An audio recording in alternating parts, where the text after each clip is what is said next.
चातुर्मासातील पहिला महिना श्रावण हा भगवान शिवशंकर यांना समर्पित आहे। वार सोमवार हा सुद्धा भगवान शिवशंकर यांचा वार म्हणून आपण ओळखतो। मग श्रावण महिन्यातील सोमवार म्हणजे श्रावणी सोमवार या दिवशी भगवान शिवशंकर भोलेनाथांची सेवा करण्याला किती जास्त महत्त्व असेल हे सांगायला नको। त्यातली त्यात श्रावण सोमवारी जर भगवान शिवाला शीघ्र प्रसन्न करून देणारी सेवा म्हणजे रुद्राभिषेक जर आपण केला तर सोन्याहून पिवळच आहे। नमस्कार सर्वांना, मी प्रांजली। या व्हिडिओमध्ये मी तुम्हाला अतिशय साध्या सोप्या पद्धतीने रुद्राभिषेक घरच्या घरी कसा करावा, रुद्राभिषेक करण्याची योग्य वेळ काय आहे, रुद्राभिषेक झाल्यानंतर नैवेद्य काय दाखवायचा असतो, आरती कोणती करायची असते, अशी सगळी माहिती तुमच्या सोबत शेअर करणार आहे। महिला, पुरुष, मुलं, मुली कोणीही घरच्या घरी रुद्राभिषेक ही सेवा करू शकतात। रुद्राभिषेक करण्यासाठी उत्तम वेळ म्हणजे सकाळी जितक्या लवकर तुम्हाला रुद्राभिषेक करता येईल तेवढ्या लवकर तुम्ही करू शकता। पण काही कारणाने जर तुम्हाला सकाळी रुद्राभिषेक करणं शक्य झालं नाही तर प्रदोष काळ हा भगवान शिवाची सेवा करण्यासाठी योग्य आणि प्रभावी मानला जातो। प्रदोष काळ म्हणजे काय? जेव्हा सूर्य मावळतो त्याच्या 45 मिनिटं अगोदर आणि 45 मिनिटं नंतर, किंवा 1.5 तास अगोदर आणि 1.5 तास नंतरचा जो कालावधी असतो सूर्य मावळल्याच्या, याला प्रदोष काळ म्हटलं जातं आपल्या साध्या सोप्या भाषेत। दिवे लागण्याची वेळ आणि या दोन्ही वेळेत जर रुद्राभिषेक करणं शक्य झालं नाही पण तुमची हा रुद्राभिषेक करण्याची खूप इच्छा आहे तर दिवसभरामध्ये कधीही तुम्ही हा रुद्राभिषेक घरच्या घरी करू शकता। श्रावणी सोमवारी केला तर अतिशय उत्तम, पण तुम्हाला हवं असेल तर संपूर्ण श्रावण महिना सुद्धा तुम्ही हा रुद्राभिषेक करू शकता, किंवा तुम्ही कोणत्याही श्रावणी सोमवार पासून किंवा श्रावणातील कोणत्याही दिवसापासून, कारण श्रावण महिना हा भगवान शिवाला समर्पित आहे त्यामुळे म्हटलं जर श्रावण महिन्यापासून सुरू करायचा असेल, श्रावणी सोमवारी शक्य झालं नाही तर कोणत्याही श्रावणातल्या दिवसापासून तुम्ही संकल्पयुक्त 21 दिवसांसाठी, 41 दिवसांसाठी, 51 दिवसांसाठी किंवा 108 दिवसांसाठी दररोज ही जी सेवा आहे ती करू शकतात। ही सेवा तुम्ही स्वतःसाठी संकल्पयुक्त करू शकता किंवा घरातील इतर मंडळींसाठी संकल्पयुक्त करू शकता। रुद्राभिषेक ही सेवा तुमच्या घरामध्ये जर एखादी व्यक्ती व्यसन करत असेल, व्यसनाच्या आहारी गेलेली असेल तर त्या व्यक्तीसाठी संकल्पयुक्त तुम्ही करू शकता।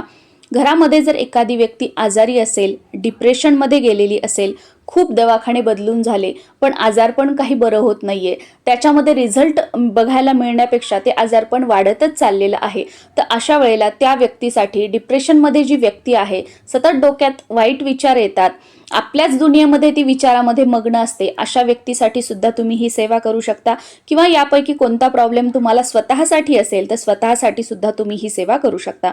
याचबरोबर तुमच्या जागेमध्ये, तुमच्या घरामध्ये काही वास्तुदोष असेल किंवा इतर काही दोष असेल, जसं की घरामध्ये भीती वाटणं, घरामध्ये भांडणं होत असतील, घरामध्ये एकोपा नाहीये, एकमेकांशी कोणी चांगलं बोलत नाहीये, एकमेकांशी चांगलं कोणी वागत नाहीये, एकमेकांबद्दलच मनामध्ये म्हणजे वाईटपणा निर्माण झालेला आहे की एकमेकांचं चांगलं झालेलं एकमेकांना घरातील सदस्यांनाच बघवत नाही, तर संपूर्ण कुटुंबासाठी सुद्धा तुम्ही ही सेवा करू शकता। याचबरोबर जर तुमच्या घरामध्ये कोणाला बाहेरचा त्रास असेल, सतत नजरबाधा वगैरे होत असेल तर त्या व्यक्तीसाठी करू शकता, किंवा कर्जमुक्तीसाठी सुद्धा तुम्ही ही सेवा जी आहे ती करू शकता। या सेवेसाठी कोणतीही वेगळी पूजा मांडणी करण्याची गरज नाही, देवघरासमोर बसूनच तुम्ही रुद्राभिषेक करू शकता। आता मला तुम्हाला दाखवायचं आहे म्हणून मी पूजा मांडणी वगैरे केलेली आहे। तुम्ही सकाळी तुमची देवपूजा झाली आणि तुम्हाला वाटलं की आता माझ्याजवळ वेळ आहे, मला रुद्राभिषेक करायचा आहे, तर त्यावेळेला सुद्धा तुम्ही करू शकता, किंवा संध्याकाळी जेव्हा आपण देवासमोर दिवा लावतो तर त्यावेळेला सुद्धा तुम्ही हा रुद्राभिषेक जो आहे तो करू शकता। यासाठी एक ताम्हण घ्यायचं आहे, त्या ताम्हणामध्ये देवघरातील जे आपलं शिवलिंग आहे ते ठेवायचं आहे। या शिवलिंगाचा जो निमुळता भाग असतो, ज्याला जलाधारी म्हटलं जातं, ती उत्तर दिशेला येईल याप्रमाणे ताम्हणामध्ये शिवलिंग ठेवायचं आहे। सुरुवातीला दिवा लावून घ्यायचा, एक तेलाचा दिवा आणि एक तुपाचं निरांजन लावून घ्यायचं, धूप अगरबत्ती लावून घ्यायची, आपण बसण्यासाठी आसन घ्यायचं आहे। तुमच्याकडे जर पांढऱ्या रंगाचे कपडे असतील तर ते घालायचे आहेत, नसतील तर काही हरकत नाही, कोणत्याही फिक्या रंगाचे जे कपडे आहेत ते घालायचे आहेत, फक्त काळ्या रंगाचे कपडे घालू नका। आणि तुमच्याकडे जर याप्रमाणे फोटोत तुम्हाला दिसते आहे व्हिडिओमध्ये अशी गळती असेल तर ती गळती घ्यायची, कारण का की तुमच्याकडे गळती असेल तर फक्त त्या गळतीवर जो छोटासा कलश आहे त्याच्यामध्ये पाणी टाकायचं, आपोआप एक एक थेंब पाणी त्या शिवलिंगावरती पडतं, जेणेकरून आपल्याला जे काही मंत्र स्तोत्र आहेत ते आपलं लक्ष विचलित न होता आपल्याला म्हणता येतात. पण जेव्हा आपल्याला हाताने आपण तांब्यामध्ये पाणी घेतो, पळीने एक एक पळी पाणी टाकून अभिषेक करतो, त्यावेळेला आपल्याला पळीने एक एक पाणी पण टाकायचं असतं आणि मंत्र स्तोत्र पण म्हणायचे असतात. मग धड आपण व्यवस्थित पाणी पण त्या शिवलिंगावर टाकत नाही आणि इकडे मंत्र स्तोत्र म्हणण्यामध्ये पण आपलं लक्ष नसतं. म्हणून ही गळती असेल तर अतिशय उत्तम. खूप काही महाग नाही, तुमच्याच गावामध्ये, तुमच्या शहरात, तुमच्या एरियात जिथे कुठे जवळपास पूजा साहित्य मिळतं त्या दुकानामध्ये जा, तुम्हाला खूप स्वस्तामध्ये ही गळती मिळून जाईल. तर ही गळती असेल तर ती त्या शिवलिंगाच्या वरती ठेवायची. आणि आता जर तुमच्याकडे शिवलिंग आहे आणि तुमच्याकडे रुद्र यंत्र सुद्धा आहे, तर मग अशा वेळेला कशावर रुद्राभिषेक करावा हा प्रश्न बऱ्याच जणांचा असतो. तर तुम्ही रुद्र यंत्रावर रुद्राभिषेक करायचा आहे, जर तुमच्याकडे शिवलिंग आणि रुद्र यंत्र दोन्हीही असेल तर. आणि जर तुम्हाला हवं असेल, रुद्र यंत्र आहे तरी सुद्धा शिवलिंगावर अभिषेक करायचा आहे, तर तुम्ही त्याच्यावर सुद्धा करू शकता. आणि रुद्र यंत्र नसेल तर शिवलिंगावरती आपल्याला रुद्राभिषेक करायचा आहे. रुद्राभिषेक करताना सुरुवातीला स्वामी स्तवन म्हणायचं आहे, त्यानंतर आपल्याला मंत्र स्तोत्र म्हणजे खऱ्या अर्थाने रुद्राभिषेक करायला सुरुवात करायची आहे. सुरुवातीला शिवमहिम्न स्तोत्र 1 वेळा म्हणायचं आहे. ह्या सगळ्या सेवा ज्या आहेत खाली डिस्क्रिप्शनमध्ये मी तुम्हाला लिहून देत आहे, त्यानुसार तुम्ही गुगलवर एका स्तोत्राचं एका मंत्राचं नाव टाका, तुम्हाला ते सगळे स्तोत्र मंत्र मिळून जातील. आणि मग त्याची प्रिंट काढून तुम्ही हे सगळे स्तोत्र मंत्र म्हणू शकता, किंवा यूट्यूबवरती सुद्धा तुम्ही टाका, तुम्हाला अवेलेबल होऊन जाईल. आणि त्यानुसार तुम्ही यूट्यूबवर लावून रुद्राभिषेक केला तरी सुद्धा चालेल. जर तुम्ही यूट्यूबवरती लावून रुद्राभिषेक करणार असाल तर त्यावेळेला गळतीचा वापर करू नका. आपल्या स्वतःच्या हाताने शिवलिंगावर किंवा रुद्र यंत्रावर अभिषेक करत राहा. म्हणजे आपल्या स्वतःच्या मुखाने जरी आपण मंत्र स्तोत्र म्हटले नाही तर स्वतःच्या हाताने आपण अभिषेक तर करत आहोत, त्याचं पुण्यफळ आपल्याला मिळेल म्हणून हे सांगितलं. सुरुवातीला 1 वेळा शिवमहिम्न स्तोत्र, त्यानंतर गणपती अथर्व शीर्ष 1 वेळा फलश्रुती सोडून म्हणायचं आहे. त्यानंतर श्री रामरक्षा स्तोत्र 1 ते 9 श्लोकापर्यंत म्हणायचं आहे 1 वेळा.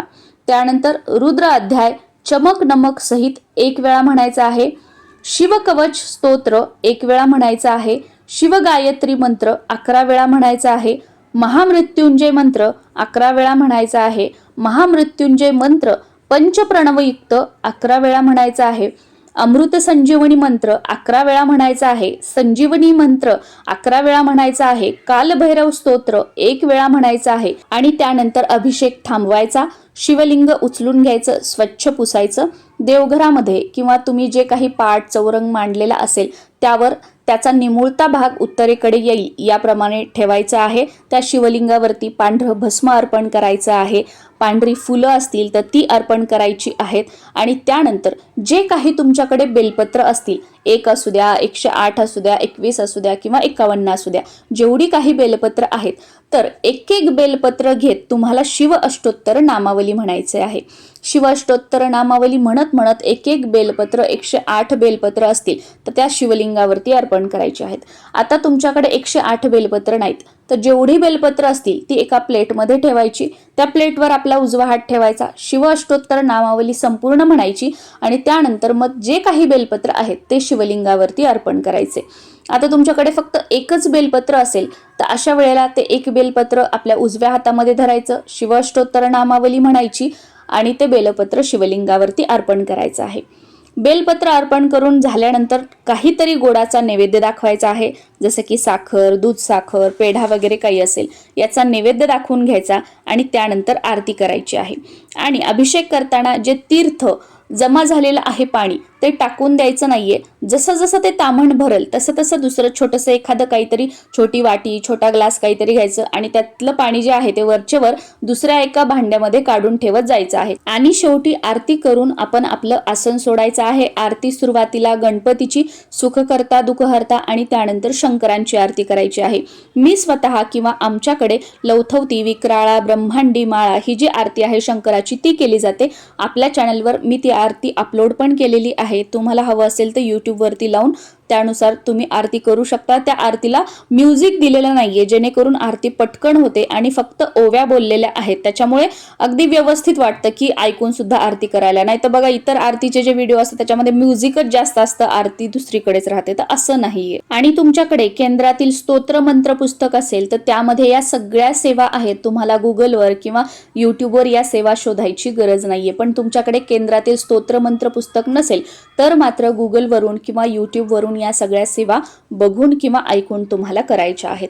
आता रुद्राभिषेक करून झाला, तीर्थ पण आपण बाजूला काढून ठेवलेलं आहे। तर या तीर्थाचा उपयोग जो आहे, तुम्ही जर एखाद्या आजारी व्यक्तीसाठी केलेला असेल तर ती आजारी व्यक्ती ज्या रूममध्ये झोपते, ज्या बेडवर वगैरे झोपते, तर तिथे ते पाणी तुम्हाला पुढच्या सोमवारपर्यंत शिंपडायचं आहे। जर तुम्ही फक्त सोमवार अभिषेक करणार असाल, रुद्राभिषेक करणार असाल तर, आणि जर तुम्ही रोज रुद्राभिषेक करणार असाल तर त्या रूमवरती त्या व्यक्तीच्या अंगावर हे जे पाणी आहे ते शिंपडायचं आहे। ती व्यक्ती जेव्हा रोज स्नान करते तर त्या व्यक्तीच्या अंघोळीच्या पाण्यामध्ये हे पाणी थोडंसं टाकायचं आहे आणि त्या व्यक्तीला पिण्यासाठी तीर्थ म्हणून हे पाणी तुम्हाला द्यायचं आहे। आता ती व्यक्ती जर डायरेक्टली पीत नसेल तीर्थ म्हणून, तर त्या व्यक्तीच्या जे आपण व्हेज सात्विक जेवण बनवतो त्याच्यामध्ये या पाण्याचा वापर करायचा, किंवा त्या व्यक्तीसाठी थोडासा भात, थोडीशी भाजी या पाण्यामध्ये, या तीर्थामध्ये बनवायची आणि त्या व्यक्तीला खाऊ घालायचं। याप्रमाणे सेम तुम्ही व्यसनी व्यक्तीसाठी करताय तर त्या व्यसनी व्यक्तीला हे पाणी पिण्यासाठी द्यायचं। जे तुम्ही दररोज जर रुद्राभिषेक करताय तर जेवढं पाणी लागेल, जेवढा वापर करायचा आहे तेवढा करायचा, आणि उरलेलं जे पाणी आहे तुळस सोडून कोणत्याही झाडाच्या कुंडीमध्ये आपल्याला टाकायचं आहे। पण कुठे पायंदळ येईल, त्या पाण्यावर पाय पडेल किंवा खरकट्यामध्ये, बेसिनमध्ये हे पाणी टाकून द्यायचं नाहीये। आणि जर तुम्ही स्वतःसाठी जर केलेली असेल ही सेवा तर स्वतः ते तीर्थ घ्यायचं आहे। आणि संपूर्ण घरासाठी केलेली असेल की माझ्या घरामध्ये एकोपा, प्रेम राहावं, सर्वांसाठीच मी ही सेवा करत आहे, तर मग सर्वांनी थोडं थोडं हे तीर्थ घ्यायचं आहे। बाहेरील बाधा वगैरे ज्या व्यक्तीला असेल, नजरदोष, त्याच्यासाठी तुम्ही सेवा केली असेल तर त्या व्यक्तीला हे तीर्थ द्यायचं आहे। आणि जर तुम्ही तुमच्या वास्तूसाठी, घरासाठी, घरात काही नकारात्मक ऊर्जा वगैरे असेल त्यासाठी ही सेवा केलेली असेल तर सकाळ आणि संध्याकाळ दोन्हीही वेळा हे जे तीर्थ आहे ते घरामध्ये शिंपडायचं आहे। एखाद्या स्प्रे बॉटलमध्ये वगैरे तुम्ही भरून ठेवा आणि सकाळ संध्याकाळ हे घरामध्ये शिंपडायचं आहे। आणि जर तुम्ही सोमवार सेवा करत असाल तर त्या बॉटलमध्ये किंवा ते पाणी स्टोअर करून ठेवा। आणि जर रोज सेवा करत असाल तर सांगितल्याप्रमाणे काम झाल्यानंतर ते पाणी तुम्ही कोणत्याही कुंडीमध्ये टाकू शकता। तर आय होप रुद्राभिषेक बद्दल मी तुम्हाला सगळी माहिती दिलेली आहे, पण तरी सुद्धा काही प्रश्न असतील तर खाली कॉमेंट सेक्शनमध्ये तुम्ही विचारू शकता। रुद्राभिषेक केला आहे त्या दिवशी ती पूजा तशीच राहू द्यायची आणि दुसऱ्या दिवशी सकाळी जेव्हा आपण देवपूजा करतो तर त्यावेळेला ती पूजा जी आहे ती आपल्याला उचलायची आहे। बेलपत्र, फुलं वगैरे जे काही आहेत ते निर्माल्यामध्ये टाकायचे आहेत आणि शिवलिंग देवपूजा करताना रोज आपण जशी पूजा करतो तशी पूजा करून देवघरामध्ये ठेवायचं आहे। आणि जर तुम्ही कंटिन्युटीमध्ये दररोज रुद्राभिषेक करणार असाल तर सेम आज केलेला जे रुद्राभिषेक आहे म्हणजे बेलपत्र वगैरे जे अर्पण केलेलं आहे ते उद्या काढून घ्यायचं, परत रुद्राभिषेक करायचा, परत अर्पण करायचं, दुसऱ्या दिवशी काढून घ्यायचं, याप्रमाणे सेवा करायची आहे। आणि हो, घरातील इतर मंडळींसाठी तुम्ही ही सेवा करणार असाल तर पहिल्या दिवशी संकल्प करायचा, त्या व्यक्तीच्या नावाचा उल्लेख करायचा, याच्यासाठी मी ही सेवा किती दिवस करत आहे असा उल्लेख करायचा आणि सेवा सुरू करायची। किंवा तुम्ही स्वतःसाठी करताय तर स्वतःच्या नावाचा उल्लेख करायचा, किती दिवसांसाठी सेवा करताय याचा उच्चार करायचा आणि संकल्प फक्त एकदा पहिल्या दिवशी असतो।